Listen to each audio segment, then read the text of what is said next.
जनाब स्पीकर, 9 मई के वाकयात हुए जिसमें GHQ, जिना हाउस, कोर कमांडर, अस्करी और निजी इमलाक को नुकसान पहुंचाया गया, जिसकी मैं पुरजोर अल्फाज में मजम्मत करता हूं। जनाब स्पीकर, 9 मई का वाकया किसी बलोच, किसी सिंधी या किसी उर्दू स्पीकिंग ने नहीं किया, बल्कि जिसको खुद परवान चढ़ाया गया उसी ने ये किया। और ये 50-60 साल से जनाब स्पीकर जो बीज बोया जा रहा है 9 मई को, उसको हमने काटा है।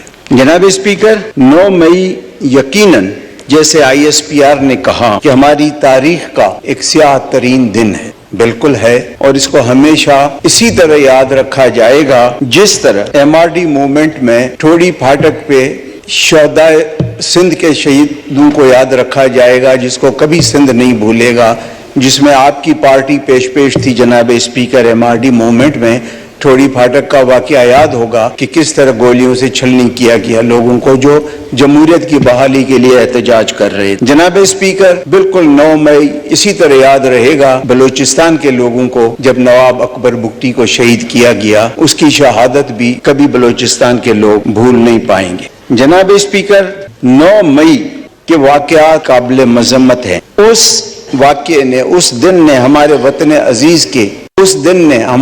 अजीज के हिला के रख दिया। अक़वाम आलम में, पूरी दुनिया में हमारी जग हसाई हुई। लेकिन जनाब स्पीकर, 9 मई अपने साथ कुछ सवालात भी ले आया है। अगर ये वाक़यात सिंध या बलूचिस्तान में होते तो हजारों सीने इस वक्त छलनी हो चुके होते वाह ऑर्डिनेंस फैक्ट्रीज की गोलियों से। लेकिन चूंकि ये एक ऐसी जगह हुए, मैं कोई लसानी बात नहीं कर रहा हूं, मैं कोई तासुब की बात नहीं कर रहा हूं, मैं जो आम राय है हमारे यहाँ बलूचिस्तान में और सिंध में, मैं उसकी तर्जुमानी करके आपको बता रहा हूं, और हो सकता है मैं गलत भी हूं। इस बात को किसी लसानी या किसी और पैराहे में न ले। वो हमारे छोटे सूबों में ये एहसास हो रहा है कि वहाँ बलवाई जो थे, राइटर्स जो थे, वो भी अपने थे। हमारी हिफाजती सलामती के इदारे हैं, उनका भी ज़्यादातर ताल्लुक़ उसी इलाके से था, और हमारी अदालतें, उनका ताल्लुक़ भी जज साहबान का उसी इलाके से था। तभी तो थोक के हिसाब से ज़मानतें दी जा रही हैं, वरना बलूचिस्तान का तो एक बलोच मौलाना साहब बंद है, उसको सुप्रीम कोर्ट ने भी ज़मानत दी है, आज 7वां 8वां दिन है, अभी तक वो ग्वादर से रिलीज़ नहीं हो रहा है। तो ये है तफरीक। मैं सर आपसे गुजारिश ये करना चाहता हूँ, जो भी साहिब इक़्तिदार हैं, कि 9 मई के वाक़यात में जो भी मुलव्विस हैं उनको कड़ी से कड़ी सज़ा दी जाए, ताकि छोटे सूबों में ये तासुर ख़त्म हो कि हमारे खून में या किसी और के खून में फ़र्क है। हमें ये तासुर कायम करना है, नहीं, पूरे पाकिस्तान का खून एक है और सारा पूरा खून हमारा है, इसमें कोई तफरीक नहीं।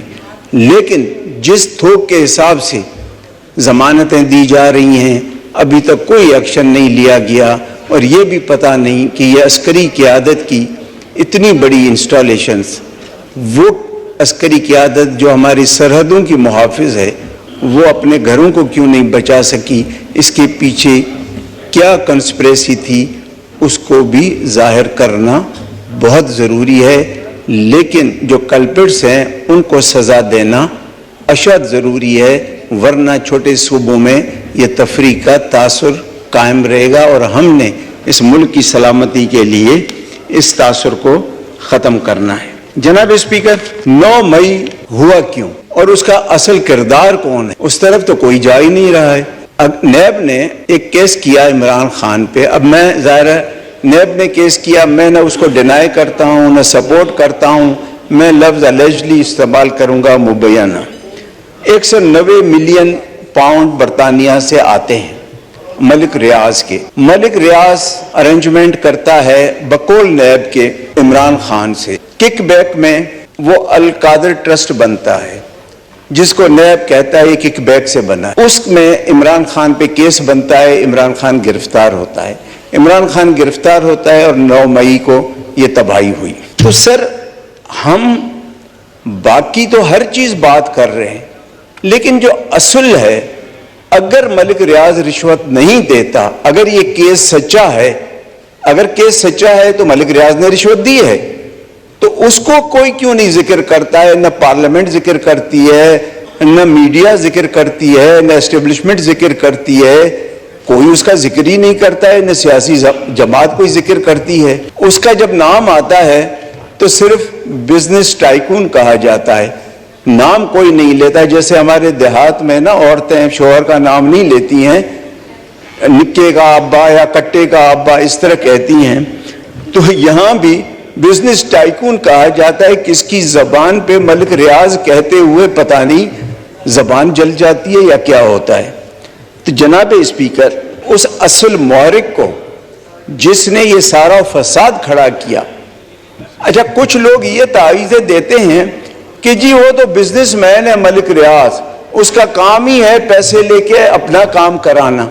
तो फिर ये पार्लियामेंट कानून बना ले कि जी रिश्वत देकर जो भी काम कराया जाएगा तो उस बिजनेसमैन का हक है, जिसने रिश्वत ली है उसको पकड़ें और जिसने रिश्वत दी है उसको छोड़ दें।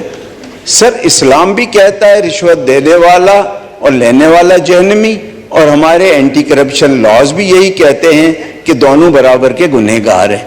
तो सर मलिक रियाज असल कैरेक्टर है जिसको पकड़ना जरूरी है, वरना जो इमरान खान के खिलाफ केस है वो फिर सही साबित नहीं होगा, ये मैं बता देता हूं।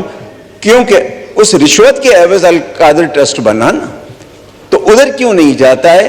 तो मुझे उम्मीद है कि मलिक रियाज वाला जो मैं कह रहा हूं, इसको अब पता नहीं मीडिया इसको शाया करता है नहीं करता है, या हमारे सर एक बहुत ही ऑनरेबल मेंबर हैं यहाँ नेशनल असेंबली के, 4 दिन पहले वो मुझे बता रहे थे कि मैं एक टॉक शो में गया जो लाइव जा रहा था, तो कहते ब्रेक में मुझे मैसेजेस आए मेरे वर्कर्स के कि आपकी आवाज़ बार बार म्यूट हो रही है। कहते मैं हैरान हो गया।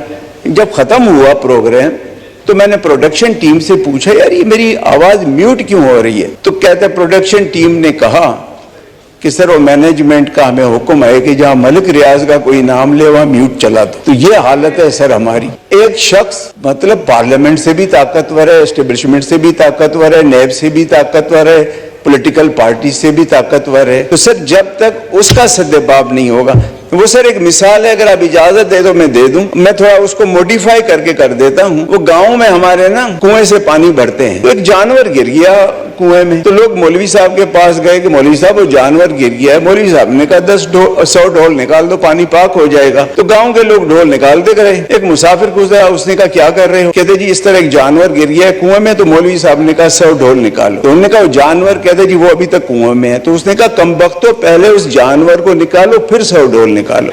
तो सर जब तक इस मलिक रियाज को आप नहीं झंझोड़ेंगे, आपका पूरा नेब का केस का बेस कमजोर हो जाएगा। दूसरी बात sir, core commander house Lahore जो कि जिना हाउस के नाम से है, बाबाए कौम के नाम से, जिसका हमें एहतराम है, इज्जत। सर जो वी लॉग और सोशल मीडिया पे हम देख रहे हैं कि उस जिना हाउस का जो रिहायशी था वो वी लोग कहते हैं, सोशल मीडिया कहती है, मतलब बड़े मोतबर सहाफी कोई भी लोग है क्या उसमें जो मैंने उनको सुना है कि वो जिना हाउस का जो मकीन था वो खान साहब का गर्विदा था और इसीलिए वो जलता गया और रेजिस्ट नहीं किया। अब ये तो सर आर्मी चीफ इंक्वायरी करेंगे और मेरे ख्याल में जरूर कर रहे होंगे, लेकिन सर हमारे बलूचिस्तान में इस तरह है, एक गरीब बलोच भी अगर उसके घर पे कोई हमला करता है तो वो अपने आंगन के तहफ्फुज के लिए अपनी जान भी दे देता है, लेकिन अपने आंगन पे आंच आने नहीं देता। यहाँ 3 घंटे जिना हाउस जलता रहा और उसका मकीन जिसके जिम्मे हमारी अहम कोर है, सबसे पहले उसने हमारा दिफा करना है। तो सर जो वो अपने घर को नहीं बचा सका वो हमारा क्या दिफा करेगा? उसको तो करार वाकई सजा मिलनी चाहिए। मुझे पता नहीं कि वो है कि आर्मी चीफ ने उसको हटाया है, क्या है उसका मुझे पता नहीं, लेकिन उसको सजा देनी चाहिए। सर वो अगर शहीद हो जाता ना रेजिस्ट करते हुए तो आज इस पार्लियामेंट उसको सलाम कर, लेकिन मेरे ख्याल में वो कमजोर दिल निकला या इमरान खान का गर्विदा निकला कि उसने जिना के घर को जलते देखा। सर ये ऐसी चीजें हैं जिनकी तहकीकात करनी चाहिए और मुझे उम्मीद है या एयरफोर्स इन चीजों की तहकीकात करेंगी, क्योंकि इनके पीछे और भी मुहर्रिकात बहुत हो सकते हैं।